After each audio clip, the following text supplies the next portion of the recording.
تو پھر آواز آتی کہ بندے مانگا تو نے ہے، اللہ کو دینے میں کوئی آر نہیں ہے، ان اللہ علی کل شیء قدیر، اور جس پہ قادر ہے اس کے خزانے میں کوئی کمی نہیں ہے، لیکن جو نے مانگا ہے، جو نے طلب کیا ہے، اس کے عوض میں ہم بھی تجھ سے کچھ چاہتے ہیں، وہ بھی تو لے کے آ۔ وہ کون لے کے آئے گا؟ وہ ہم کہتے ہیں کہ وہ ہمارے بس کی بات نہیں ہے۔ نماز پڑھنا، رمضان شریف والے روزے رکھنا، شریعت کی پاسداری کرنا، رسول اللہ کی سنتوں کی تابعداری، یہ ہمارے بس کی بات نہیں ہے، مگر چاہیے ہمیں جنت۔ آقا علیہ الصلوۃ والسلام کے پاس ایک صحابی تھے، ان کا ایک معاملہ آیا۔ اب سنیں بات، صحابہ کرام کا درجہ ہر صحابی جنتی ہے۔ جو صحابہ کرام کے اوپر معاملات جو قدرت نے رکھے ہیں نا، وہ ہمیں سمجھانے کے لیے، اس سے ہرگز یہ مطلب نہیں لیجیے گا صحابہ کرام کی شان میں کوئی گستاخی والی بات ہو، یہ ہمیں سمجھانے کے لیے قدرت نے معاملات رکھے ہیں۔ تو ایک صاحب کا ذکر حضور کے پاس آیا کہ صاحب فلاں صاحب جو ہیں وہ جاں کنی کے عالم میں ہیں، ان کی جان نہیں نکل رہی، انہیں کلمہ پڑھنے کی تلقین کی جا رہی ہے مگر ان کی زبان سے کلمہ ادا نہیں ہو رہا۔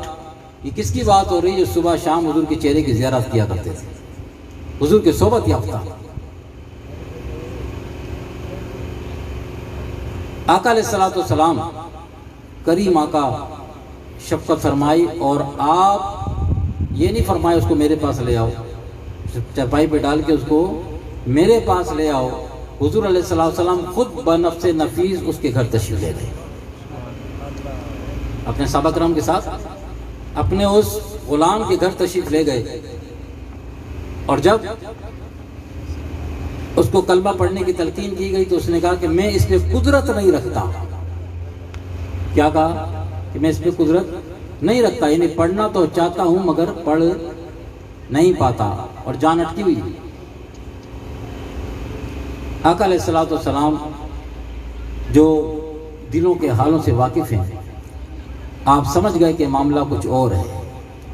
آپ نے فرمایا کہ اس کی ماں ہے، اس کی ماں حیات ہے، زندہ ہے؟ عرض کیا گیا یا رسول اللہ ہاں اس کی ماں حیات ہے۔ فرمایا وہ کہاں ہے؟ فرمایا سے ناراض ہے، سے کیوں؟ اس نے اپنی زندگی میں ان کو ستایا ہے، اس کے باعث وہ اس سے ناراض ہے۔ آقا علیہ السلام نے اس کی والدہ کو، اس کی ماں کو بلا کے لاؤ۔ اس کی ماں آ گئی۔ حضور علیہ السلام نے فرمایا کہ تیرا بیٹا جانکنی کے عالم میں ہے، اسے جو کچھ ہوا اسے معاف کر دے۔ وہ اتنی دکھی ہوئی تھی، اتنی دکھی ہوئی تھی کہ اس نے کہا اے رسول اللہ صلی اللہ علیہ وسلم، میں اس کو معاف نہیں کروں گی، اس نے میرے سے بڑی زیادتیاں کی، اپنی بیوی کے ساتھ مل کر، اپنی بیوی کے ساتھ مل کر اس نے مجھ پہ بڑے ظلم ڈھائے ہیں، میں اسے معاف نہیں کروں گی۔ آقا علیہ السلام نے جب دیکھا کہ وہ اس طرح نہیں مان رہی تو حضور علیہ السلام نے اپنے ساتھیوں سے، صحابہ کرام سے فرمایا کہ لکڑیاں اکٹھی کرو۔ لکڑیاں اکٹھی کی گئی، حضور فرمایا اس میں آگ لگاؤ، آگ لگا دی گئی۔ حضور نے فرمایا کہ اب تیرے بیٹے کو اٹھا کے آگ میں ڈال دیا جائے گا، کیا تو پسند کرے کہ تیرے بیٹے کو اس آگ میں جلا دیا جائے ڈال کے؟ تو ماں تھی نا، فوراً تڑپ گئی کہ نہیں یا رسول اللہ، یہ میں برداشت نہیں کر سکتی کہ میں اپنی آنکھوں کے سامنے اپنے بیٹے کو جلتا ہوا دیکھوں۔ فرمایا جب تو اس دنیا کی آگ میں اپنے بیٹے کو جلتا ہوا دیکھتا برداشت نہیں کر سکتی، تو اگر تو نے اس کو معاف نہ کیا تو کل یہ جہنم کی آگ میں جلنے والا ہے، وہ کیسے برداشت کرے گی؟ جب اس نے یہ سنا تو اس کی آنکھوں میں آنسو آ گئے، اور اس نے کہا کہ اے اللہ کے رسول، میں اللہ کو اور آپ کو گواہ بنا کے کہتی ہوں کہ میں اس سے راضی ہو گئی۔ جب اس نے کہا کہ میں اس سے راضی ہو گئی، تب حضور نے اب اس کو فرمایا کہ اب کلمہ پڑھو۔ تب اس صاحب کی زبان پہ کلمہ شہادت جاری ہوا، اور جان آفری کے سپرد کر دی، آسانی کے ساتھ۔ اب اس میں یہ فقیر آپ سے نعرے لگانے کے لیے کہے گا، نعرے لگائیے گا بھی نہیں، ٹھیک ہے؟ سبحان اللہ بھی آپ دل میں کہہ لیں، آج تک کہہ لیں، یہ بھی فقیر آپ سے بھی صرف سن لیں بات کو نا توجہ کے ساتھ، کیونکہ تعلیم رسول ہے۔ حضور خود موجود ہیں، حضور خود موجود ہیں، اور حضور ہی کے وہ صحبت یافتہ ہیں، باوجود اس کے ماں کو ناراض کیا ہوا ہے تو جان اٹک گئی۔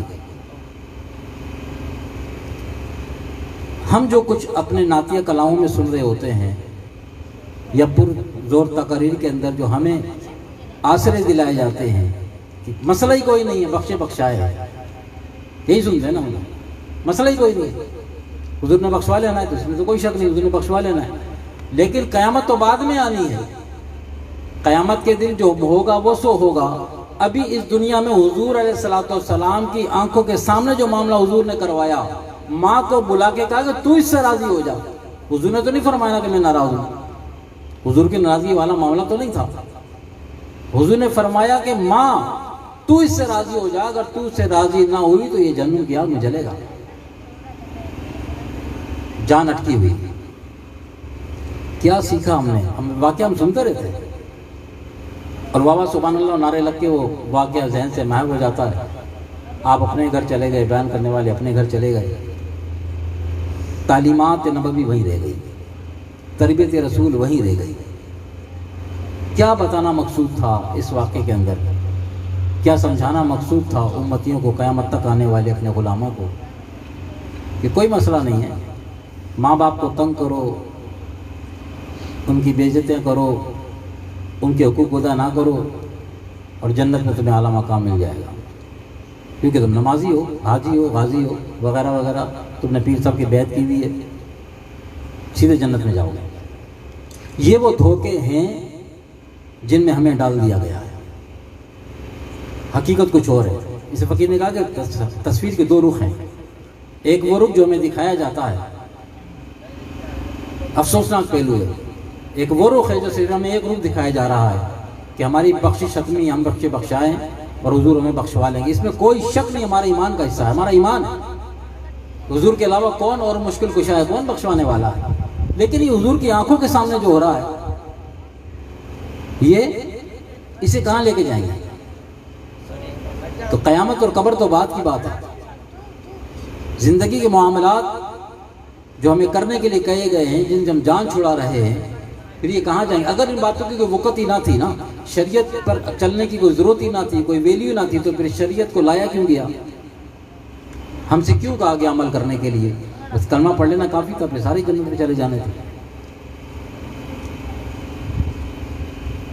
تو یہ جو ہم ایک ہی رو میں جو بہتے چلے جا رہے ہیں نا، ہم نے محفلوں کا انعقاد کیا، وہ شب برات ہو، شب معراج ہو، 27 شب بھی آ رہی ہے انشاءاللہ تعالی، یہ راتیں جاگ کر اور ان راتوں میں عبادت کر کے جیسے تیسے بھی، اور پھر ہم نے سمجھتے ہیں کہ بس اب ہمارا یہ عبادتیں جو ہیں یہ اللہ کا حق ہیں۔ کیا ہے؟ اللہ کا، ہم پر یہ اللہ کا حق ہے، ہم عبادت کر کے اللہ پر کوئی احسان نہیں کرتے، ہم پر، ہمارے وجود پر یہ اللہ کا حق ہے کہ ہماری پیشانی اس کی بارگاہ میں زمین پر جھکنی چاہیے، یہ اس کا حق ہے۔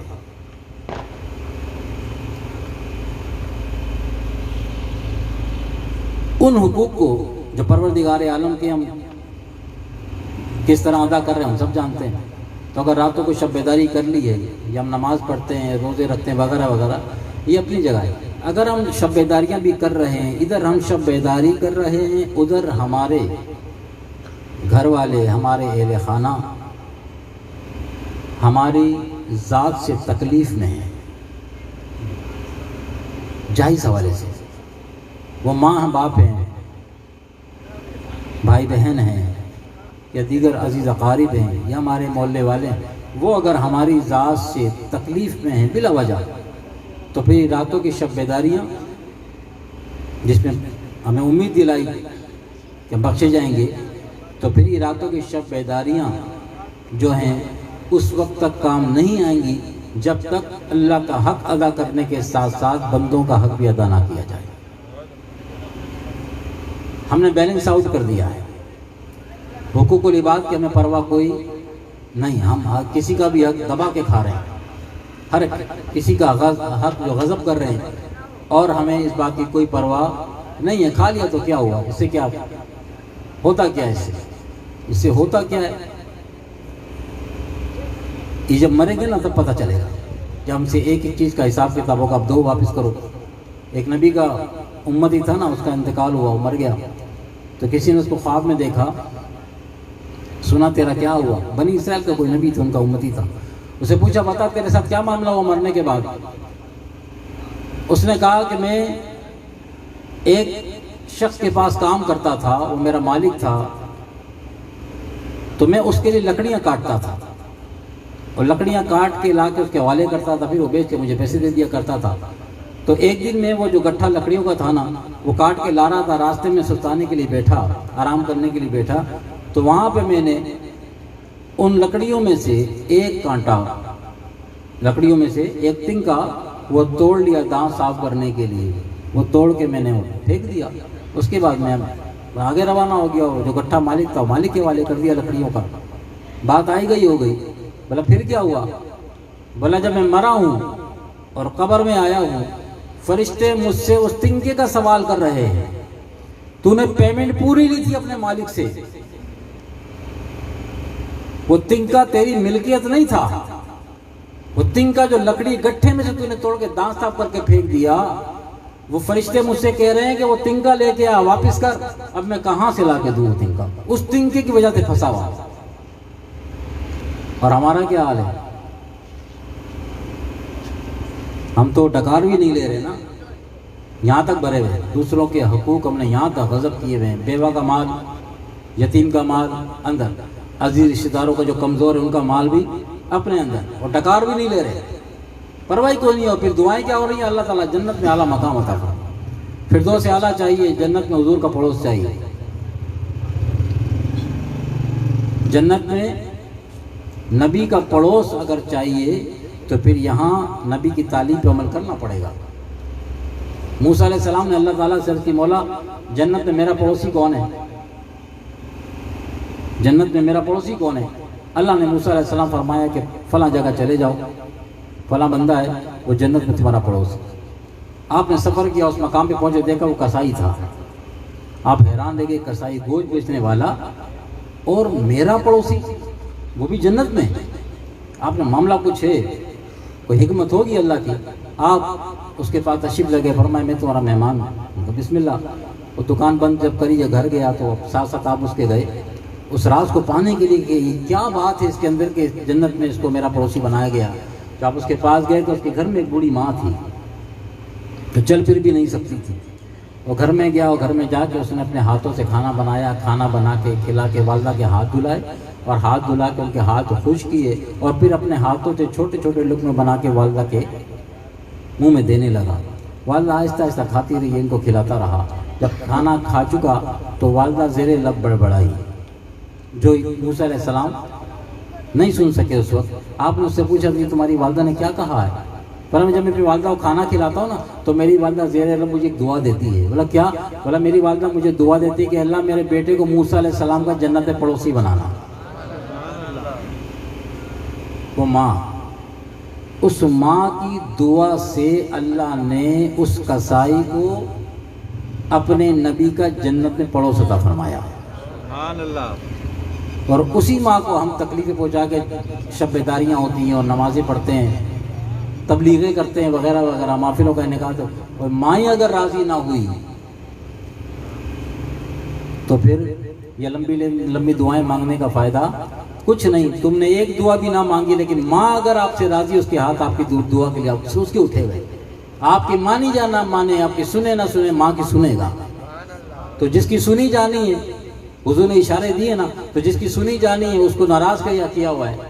تو یہ حقوق العباد سے اس کا تعلق ہے. اللہ کے بندوں کے حق جو ہیں وہ جب تک کلیئر ہم نہیں کریں گے اس وقت تک یہ دینی محفل کا انعقاد، نماز، روزہ، حج جیسی عظیم عبادت وہ بھی قبول نہیں ہے. آپ حج پہ جاتے نا، جو حج پہ گئے ہوں گے، اللہ سب کو لے جائے، تو کیا حج میں کیا کیا گیا مجھے. اب یہ بات تو اللہ کی وہاں پہ، ٹھیک ہے نا. لیکن جب آپ طواف کرتے ہیں نا، طواف کرتے ہیں تو ایک ہدایت ہے اس کے لیے. آقا علیہ السلام نے فرمائی کہ جو حج کرنے جائے، عمرہ کرنے جائے، طواف کرے نا، تو کوشش فرمایا کہ تم کوشش کرو کہ تمہارا کندھا کسی کو نہ لگے. طواف کرنے کے دوران تمہاری ضرب کسی کو نہ لگے، تمہارے پاؤں کی ٹھوکر کسی آگے والے کو نہ لگے قصدن. قصدن یعنی جان بوجھ کے، اور اس سے آگے نکلنے کی جستجو میں کہ تم باس والے کندھا مار کے آگے نہیں نکل جانا۔ اب طواف تو بیت اللہ شریف کا ہو رہا ہے، تو یہاں بھی محتاط کیا گیا کہ اللہ کی محبت میں غرق ہو کے کہ تمہاری نظر تو بیت اللہ پر ہے کہ تم طواف کر رہے ہو بیت اللہ کا، کہ میں یہاں آ گیا، اور بیت اللہ کے طواف کرنے میں کہیں ایسا نہ ہو کہ تو اپنے بھائی کو اپنے کندھے مار مار کے ان سے آگے نکل رہا ہو۔ یہ حقوق العباد ہے، وہ کعبے کا طواف کرنا اللہ کا حق ہے، مگر جو تیرے ساتھ چل رہے ہیں تیرے بھائی ہیں، ان اپنے بھائیوں کو تیرے کندھے سے تکلیف نہیں پہنچنی چاہیے حج کے دوران بھی۔ تو ہم حج بھی کر کے آتے ہیں، حج نہیں، کئی حج کر کے آتے ہیں مگر سیکھتے کچھ نہیں۔ اللہ وہاں بلا کے بھی ہمیں ایک دوسرے کی رسپیکٹ کرنا سکھا رہا ہے کہ یہاں بھی بیت اللہ کے سامنے بھی ایک دوسرے کی رسپیکٹ کرو۔ وہ رسپیکٹ ہم نے ایک دوسرے کی نکال دی۔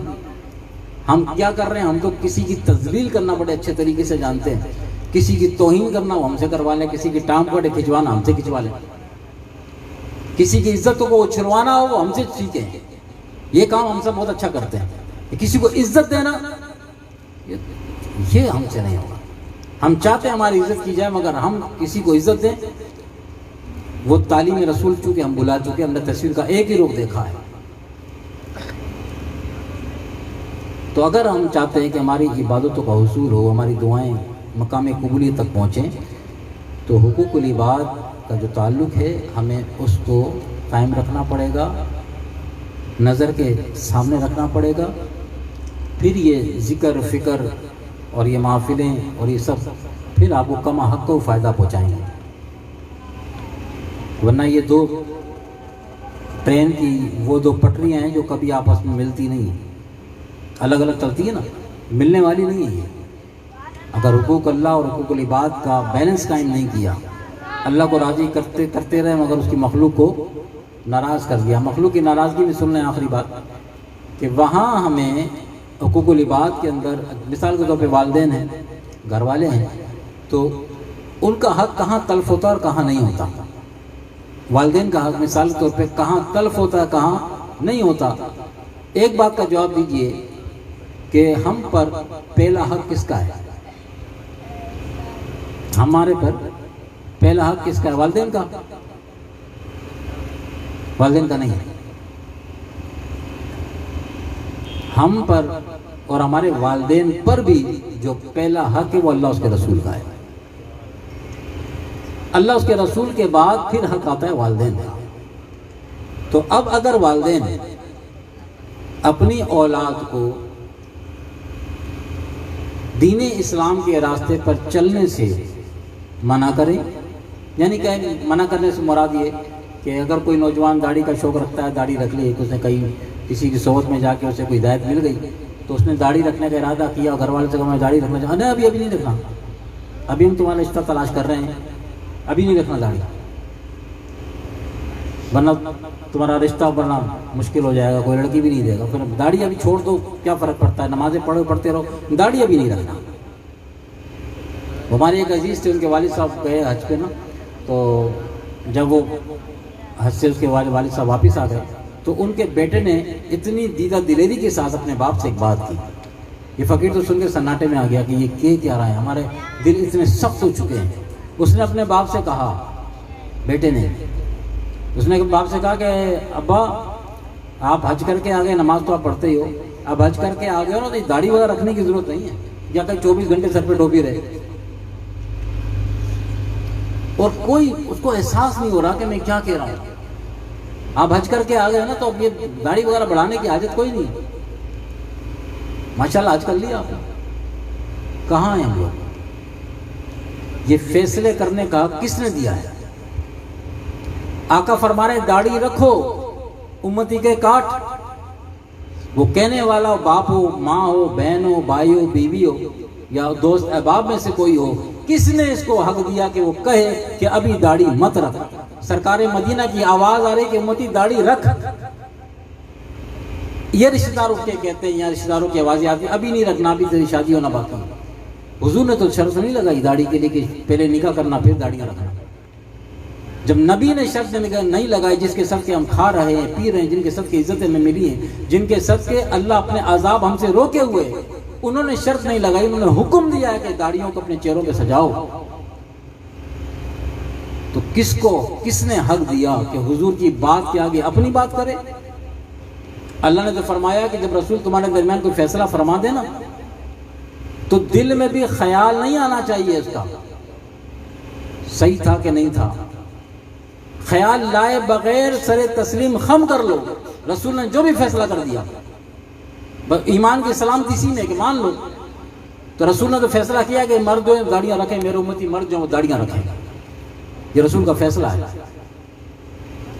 اللہ نے فرمایا دل میں کجی لائے بغیر، دل میں کوئی خیال لائے بغیر اس کو بلا چون چرا اس پہ اپنا سر جھکا دو، جو میں رسول نے تمہارے لیے فیصلہ کر دیا ہے۔ اور ہمارے رسول جو ہیں وہ ہمارا بھلا ہی چاہتے ہیں نا، ان سے بڑا بھلا چاہنے والا اور کون ہو سکتا ہے؟ جو خدا 70 ماؤں سے زیادہ پیار کرتا ہے نا، اسی خدا نے اتنا پیارا محبوب ہمیں دیا ہے، اسی خدا نے تو دیا ہے۔ تو وہ ہمارا تو فائدہ ہی فائدہ چاہتے ہیں، تو وہ فائدہ داڑھی رکھنے میں فائدہ ہے، تبھی تو سرکار فرما رہے کہ داڑھی رکھو۔ تو حضور کا حق ہے یہ امتی کے اوپر کہ حضور علیہ السلام کی سنتوں سے اپنے آپ کو آراستہ کرے۔ تو داڑیاں رکھنے سے دوستو چہرے خراب نہیں ہوتے۔ کوئی لاکھ کہتا رہے کہ تم یوں لگ رہے ہو اور وہ لگ رہے ہو، اس کو تو کہتا رہے میری نظر گنبد خضرا والے کی طرف ہے، مجھے تمہاری رضا نہیں چاہیے، تم نے مجھے قبر میں پھینک کے آ جانا ہے۔ نجاتوں کا دار و مدار تو کملی والے کے اشارے پر ہے، یہ تمہاری مرضی پہ اگر میں مر گیا، یہ رسول اللہ کی ناراضگی والا چہرہ لے کے زمین کے اندر میں گیا تو مجھے کون بچائے گا وہاں پہ؟ تو فقیر عرض کر رہا تھا کہ اگر ماں باپ یا بہن بھائی کوئی عزیز رشتہ دار اگر اس معاملے میں آئے نا کہ بھی داڑھی مت رکھو یا سر پہ ٹوپی مت اوڑا کرو یا دستار مت باندھو،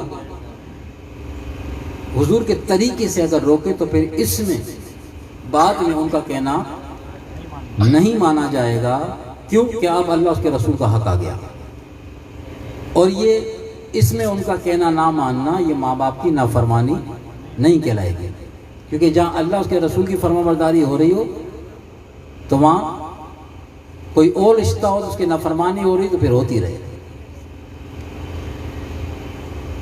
ہاں جو ان کے حق ہیں، والدین کا حق جو اولاد کے اوپر ہے، کھانا پلانا، ان کا علاج معالجہ کرنا وغیرہ وغیرہ، اور وہ اس لائق بھی ہے، اور پھر وہ نہ کرے، ان کے دوائی کا خیال نہ کرے، ان کا کھانے پینے کا خیال نہ کرے، ان کے آرام کا خیال نہ رکھے، یہ والدین کا حق ہے، تو پھر وہ پکڑا جائے گا کہ تو نے ان کا حق ادا کیوں نہیں کیا۔ فرمایا ان کے حق ادا کرتے رہو، لیکن اگر وہ تمہیں دین اسلام کے خلاف کوئی بات کرنے کے لیے کہیں تو پھر اس میں ان کا کہنا نہیں ماننا، کس کا؟ والدین کا۔ اور مقام والدین کا کیا بتا دیا کہ ماں اگر ناراض ہے، معذرت دی گئی تھی نا، معذرت دی گئی تھی، ماں اگر ناراض ہے تو پھر روح بھی نکلے گی نہیں، اٹک جائے گی۔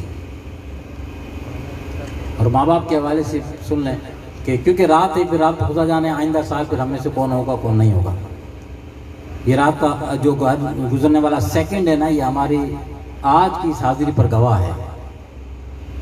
تو کاش کہ یہ فقیر اس لالچ میں آپ سے بات کر رہا ہے، یہ رات ہو نہیں تھا، فقیر نے منع بھی کر دیا تھا کہ بس بہت ہو گیا، بیان وغیرہ بھی سن لیا، لیکن ساتھیوں کے اصرار پہ فقیر آپ کے سامنے بات کرنے کے لیے بیٹھ گیا۔ تو اب کوشش یہ ہے کہ ہم بیٹھ ہی گئے تو کوئی ایک بات ہم یہاں سے ارادہ کر کے اٹھیں کہ ہم جو ہم سے غلطیاں کوتاہیاں ہو گئی ان کی کچھ اس رات میں ہم کوئی تلافی کر سکیں، کوشش اس بات کی کریں۔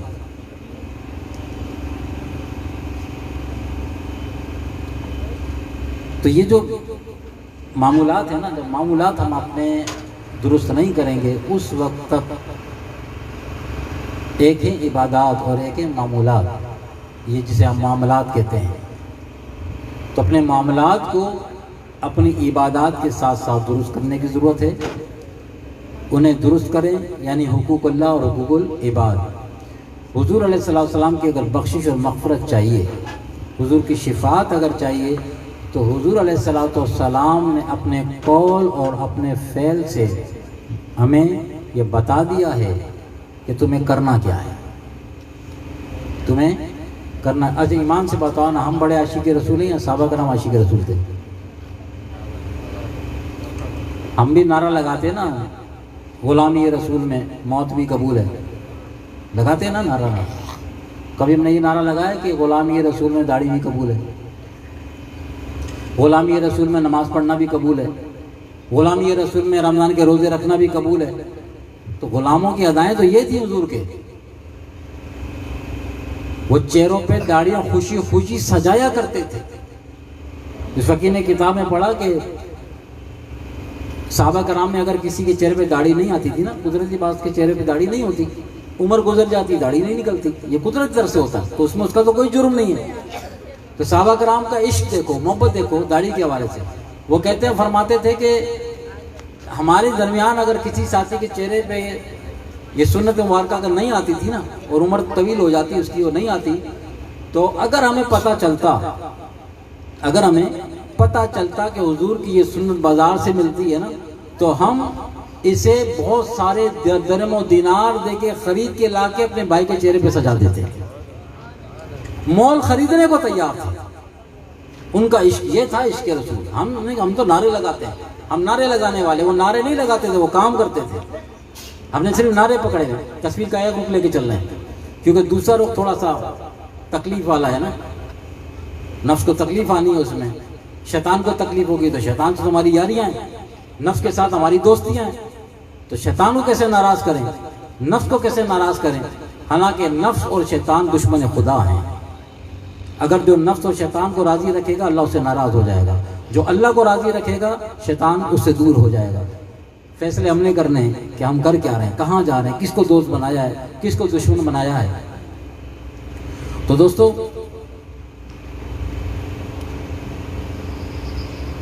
اپنے معاملات کو درست کریں. آقا علیہ الصلوۃ والسلام کے صحابہ وہ سچے پکے عاشق رسول تھے، تو انہوں نے کتنی نمازیں چھوڑ دی. حضور سامنے موجود تھے، حضور بخشوا لیں گے، حضور بخشوا لیں گے. نمازیں چھوڑی صحابہ کرام نے.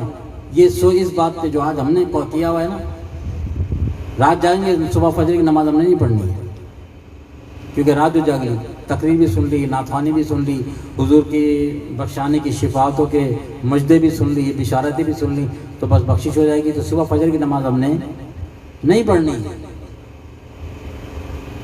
یہ رسول کی تعلیم نہیں ہے، یہ ہمارے آپس کے بتولے ہیں، یہ خواب دکھائے جا رہے ہیں ہمیں. رات بھر جاگو، صبح فجر بھلے فجر نماز نہ پڑھو، رسول اللہ بخشوا لیں گے. تم نے نعتیں جو سنی، تم نے چیخ چیخ کے نعرے جو لگائے ہیں، وہ اللہ کا کھا جاؤ، غضب کر جاؤ اللہ کا.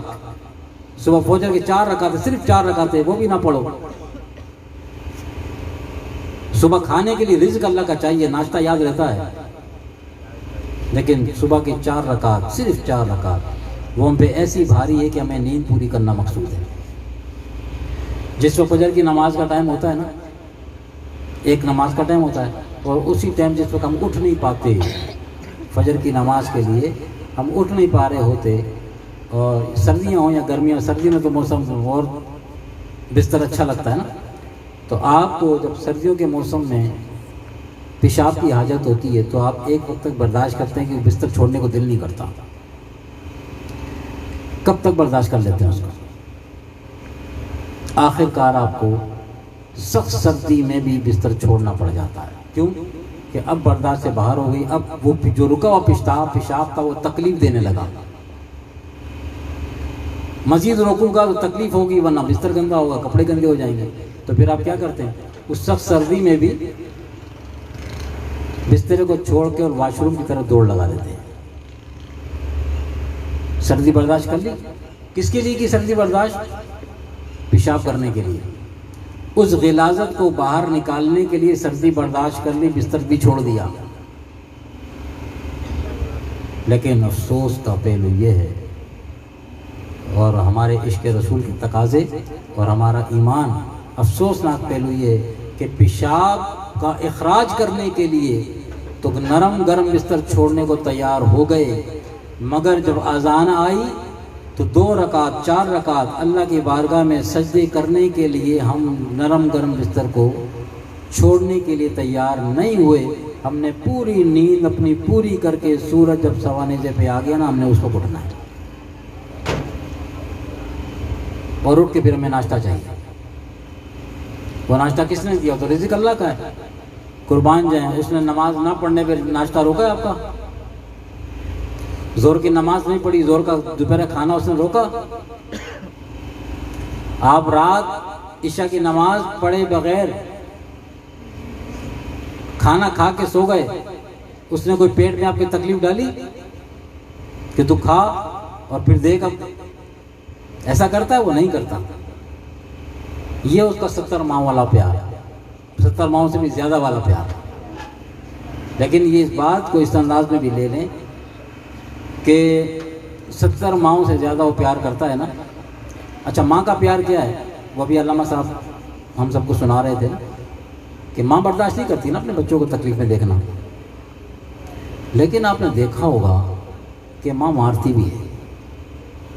اگر بچہ حرکت کرے نا، غلط کرے اور بار بار تنگ کرے اور بار بار کسی غلط بات کی فرمائش کرے اور ناجائز طریقے سے منوانا چاہے تو پھر ماں کا ہاتھ بھی اڑ جاتا ہے اسی گال پہ جسے چومتی ہے.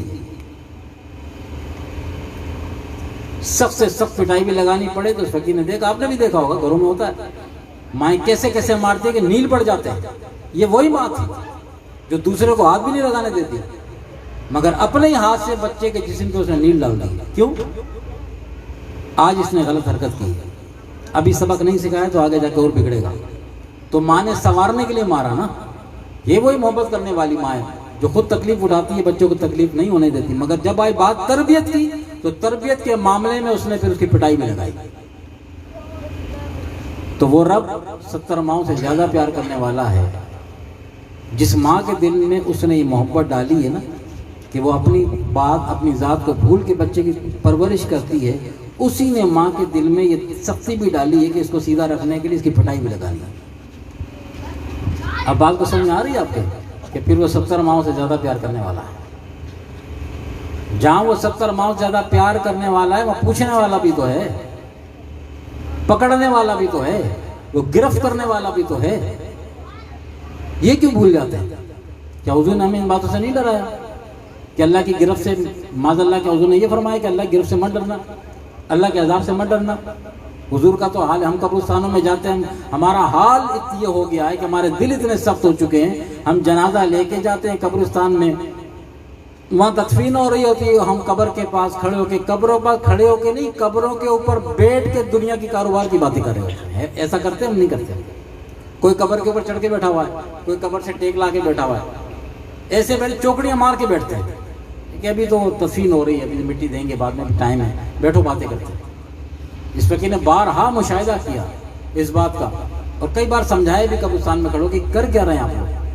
حتیٰ کہ قبر کھودنے والے قبر کے اندر قبر کھود رہے ہیں، ماں بہن کی گالیاں بک رہے ہیں.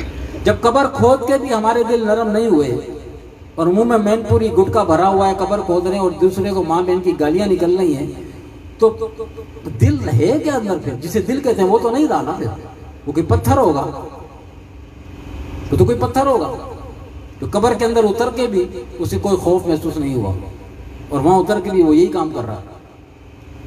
دفن اس کو کرنے آئے تھے اور اپنا آپ ہی دفن کر دیا، اپنا ضمیر ہی دفن کر دیا. تو قبرستانوں میں جا کے ہم جو کرتے ہیں اس ایک کو تو ہم دفنانے جاتے ہیں نا، مگر اپنا معاملہ جو ہم خراب کر کے آتے ہیں قبرستانوں کے اندر. آقا علیہ السلام نے فرمایا کہ مسلمان کے قبرستان کو راستہ مت بناؤ. ہم شارٹ کٹ کر کے نکلتے ہیں نا، یا گھوم کے جانا پڑے گا. حضور نے فرمایا مسلمانوں کے قبرستان کو شارٹ کٹ راستے کے طور پہ استعمال نہیں کرو. یہ کیا ہے؟ یہ مسلمان کے قبرستان کی، اس کی قبروں کی تعظیم اور تکریم کے تحت ہے. پھر فرمایا کہ اپنے بھائی کی قبر پہ پاؤں مت رکھو. اب یہ معاملات فقیر آپ کو، یہ عبادت کی بات نہیں ہو رہی، یہ ہم پہ جو ایک دوسرے کے حقوق ہیں نا جو حضور نے ہمیں سکھائے ہیں، یہ ان کی بات ہو رہی ہے. قبرستان ہم نے جنازہ پڑھا، یہ ہمارے بھائی کا حق تھا. جنازہ کیا ہے؟ مرنے والے کا ہم پہ حق ہے. یہ اس کے جنازے میں دعا کرتے ہیں اس کے لیے، پھر اس کو اٹھا کے ہم چلتے ہیں. ابھی بھی اس کا حق ہے کہ اس کے اپنے کندھوں پہ اس کو لے کے جاؤ. یہ کندھوں پہ اٹھانا کیا ہے؟ یہ اس مسلمان کی تکریم ہے کہ مرنے کے بعد بھی تیرا بھائی ہے.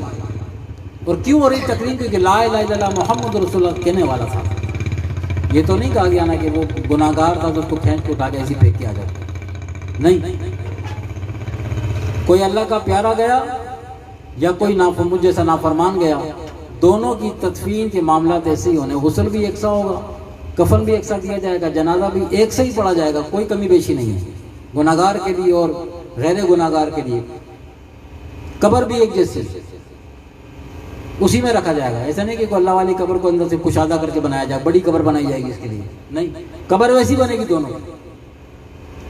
تو دونوں کی تکریم ہے. تکریم کیوں کروائی جا رہی ہے؟ اللہ بتا رہا ہے کہ مرنے کے بعد بھی مسلمان کی رسپیکٹ ہے. وہ جو تم زندگی میں نہیں کر سکے نا، وہ تو جس سے ہاتھ ملانا پسند نہیں کرتے تھے، اللہ نے اس کا جنازہ کاندھے پہ رکھوا دیا.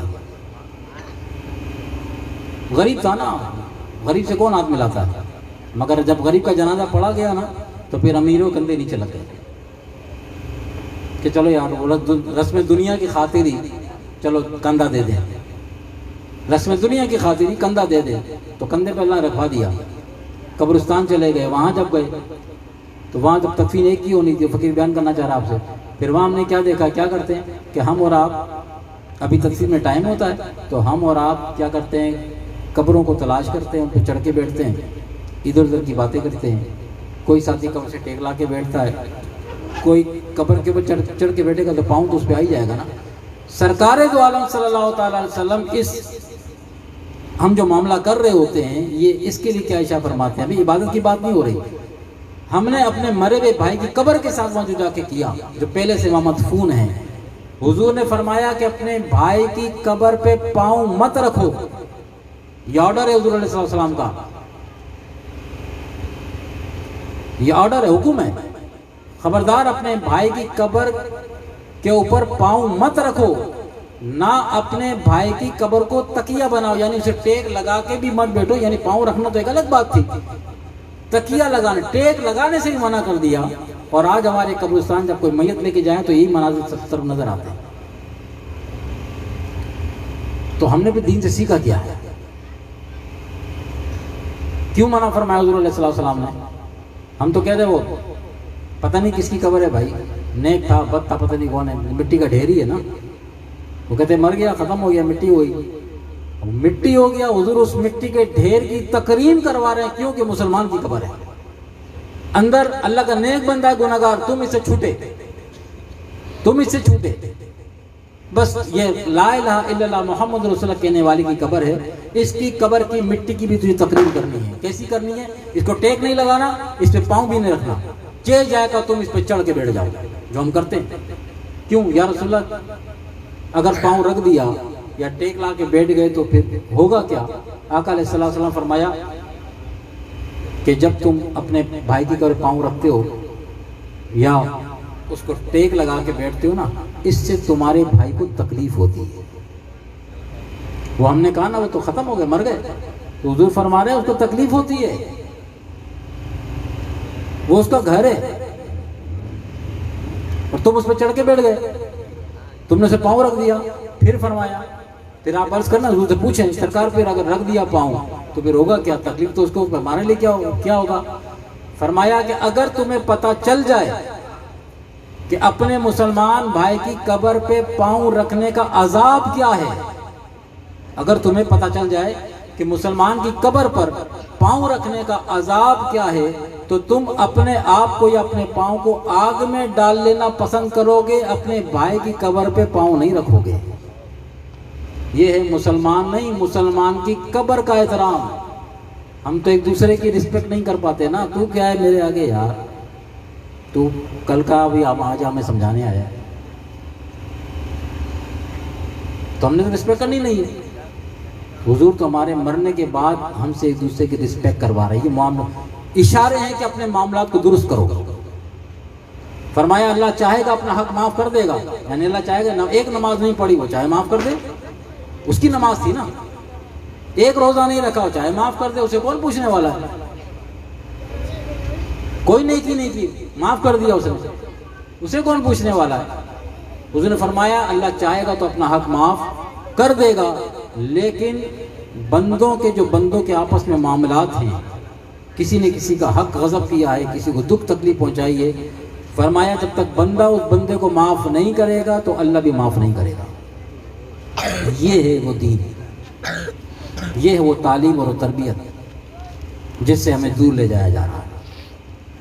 ایک آخری بات اور سنو، حضور علیہ الصلوۃ والسلام کے ایک صحابی ہیں،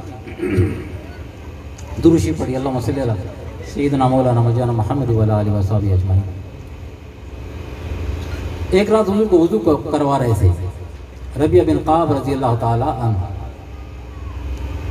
حضور کو وضو کرواتے تھے، اکثر کرواتے تھے۔ اس رات حضور علیہ الصلوۃ والسلام کا دریا رحمت فل جوش میں آ گیا، اور جب وضو سے فارغ ہوئے نا تو پیار آیا اپنے صحابی کے اوپر کہ مجھے میری خدمت میں رہتا ہے، وضو کرواتا ہے، تو حضور نے فرمایا ربیعہ آج مانگو، کیا مانگتے ہو؟ حضور خوش ہو گئے اس خدمت سے نا، کاش ہم بھی حضور کو ایسے خوش کر دیں کہ حضور ہماری طرف دیکھے تو ہمارے چہروں پہ داڑیاں نظر آئیں، حضور ہماری طرف دیکھے ہمارے سروں پہ امامی یا ٹوپیاں نظر آئیں، حضور ہماری طرف دیکھے ہمارے پیشانیاں سجدوں میں جھکی ہوئی نظر آئیں، اللہ کا رسول ہم سے خوش ہو جائے۔ فرمایا ربیعہ مانگ، کیا مانگتا ہے؟ آج مانگ لے، جو مانگنا ہے مانگ۔ عرض کیا حضور، اب ربیعہ بن قعب صحابہ کرام کا حال بھی بڑا غریبانہ حال رہا کرتا تھا نا، کبھی کھانے کو ہوتا تھا، کبھی نہیں ہوتا تھا، کبھی کپڑے پورے نہیں ہوتے تھے، وغیرہ وغیرہ، بہت تنگی دستی والے معاملات تھے۔ تو انہوں نے سرکار سے یہ نہیں کہا سرکار روزانہ 3 وقت کھانا فل مل جائے، کپڑے پورے مل جائیں، چپل اچھی مل جائے، گھر نہیں ہے گھر اچھا ہو جائے، کچا ہے پکا بنا لوں، غریب ہوں غربت دور ہو جائے میری، دنیا کی نعمتیں کم ہیں اور آسائش دعا فرما دیں، آسائش اللہ دے دنیا میں، ایک وقت کا کھا تو ایک وقت کا نہیں ہوتا۔ وہ صحابی رسول کے صحبت میں رہنے والے تھے، وہ جانتے تھے جب اللہ کا نبی کہے نا مانگو، کیا مانگتے ہو پھر کیا مانگنا ہے، نعمت وہ مانگنی ہے جو اس کو زوال نہ آئے، یہ تو نعمتیں ختم ہو جائے گی، دنیا کا جو کچھ بھی مانگ لے مٹی ہو جانا، ختم ہو جانا ہے، یا تو نعمت چلی جائے گی بندہ چلا جائے گا، دونوں صورتوں میں کوئی ایک جائے گی۔ تو صحابی نے نعمت ایسی مانگی جس کو کبھی زوال نہیں آئے گا۔ عرض کیا یا رسول اللہ صلی اللہ علیہ وسلم اگر آپ عنایت فرمانا چاہتے ہیں نا تو بس پھر میری خواہش یہ ہے کہ جس طرح یہاں آپ کی خدمت کر رہا ہوں، جس طرح اس دنیا میں آپ کی خدمت کر رہا ہوں، کل جنت میں بھی اسی طرح آپ کی خدمت کرتا رہا۔ سبحان اللہ۔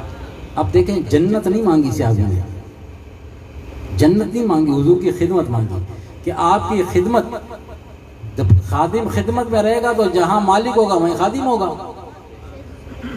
ہم رسول اللہ کے جنت رسول اللہ کی، تو صحابیوں پہ نعرہ جچتا ہے، صحابیوں پہ نعرہ جچتا ہے کہ ہم رسول اللہ کے جنت رسول اللہ، کیونکہ وہ عمل کرنے والے تھے نا، ہم نے بھی نعرہ پکڑا کہ ہم رسول اللہ کے جنت رسول اللہ کا۔ کاش کہ ہم ویسے ہم ہو جائیں نا، یہ ہم والی جو بات ہے کاش کہ ہم یہ اپنے میں نکالیں بیچ میں سے اور غلامی کا پٹا صحیح معنوں اپنے گلے میں ڈال لیں۔ تو حضور نے فرمایا کہ اچھا ربیعہ کچھ اور مانگو۔ اس کے بعد کا یہ مطلب نہیں کہ یہ میں نہیں دے سکتا، یہ تم نے جنت کی مان لی تو قیامت کی بات کی باتیں ہیں، اللہ جس کو چاہے گا جنت میں جانے دے گا، میں نہیں دے سکتا۔ فرمایا ربیعہ یہ مل گیا، جو تو نے مانگا مل گیا، ربیعہ کچھ اور مانگ۔ سرکار بس یہ بہت ہے۔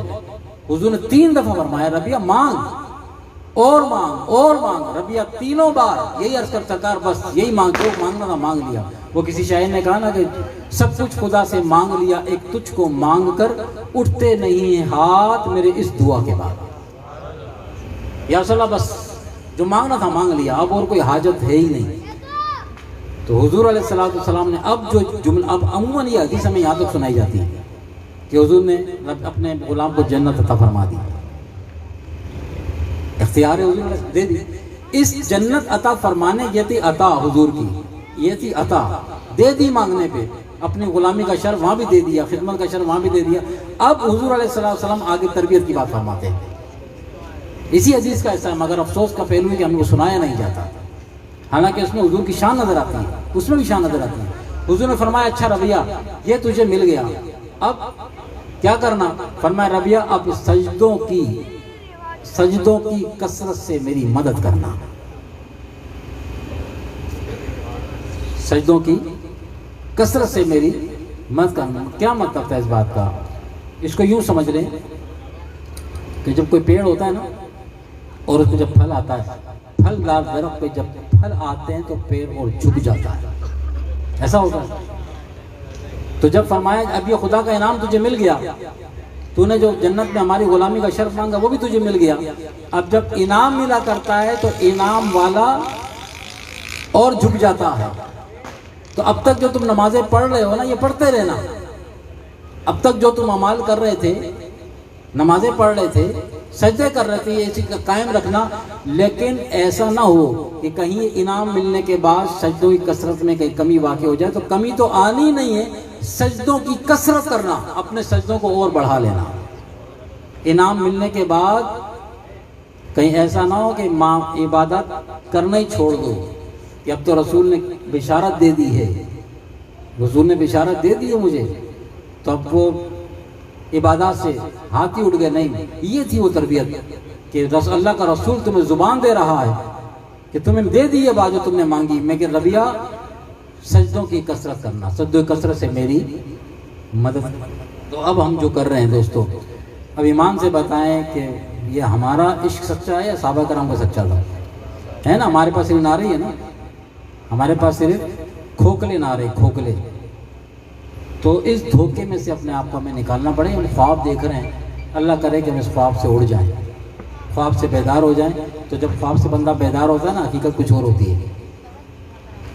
رات کو خواب میں دیکھتا نا میں بادشاہ ہوں، تو امام ربانی فرماتے ہیں نا، رات کو بندہ اپنے آپ کو بادشاہ دیکھے نا خواب میں، جب آنکھ کھلے گی تو اپنی چرپائی بھی پڑا ہوتا ہے، تو حقیقی بادشاہ تو نہیں ہوا۔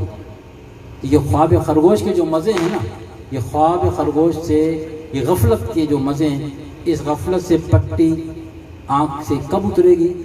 جیسے ہی روح نکلے گی، یہاں سے آنکھ بند ہوگی اور وہاں آنکھ کھل جائے گی۔ من و مٹی کے نیچے ہمیں جب زیر زمین جب دبا دیا جائے گا، اس وقت ہماری آنکھ کھلے گی، اور پھر ایک ایک چھوٹی سی چھوٹی نیکی کی ہمیں قدر وہاں میں پتہ چلے گا کہ کتنے موقع ہم نے مس کیے، کتنے مواقع تھے اللہ کی بارگاہ میں سجدے کرنے کے ہم نے مس کیے۔ آج ایک ایک سجدے کی قدر و قیمت جو اللہ کے نزدیک جو ہمیں عطا کی جا رہی ہے، کاش پہ حسرت ہوگی، کاش کہ میں نے وہ سجدے جو مس کیے، کاش میں سجدے کر لیتا۔ اختیار تھا، اب کرنا چاہتا ہوں، اب نہیں ہے، اب تو ٹائم ختم ہو گیا۔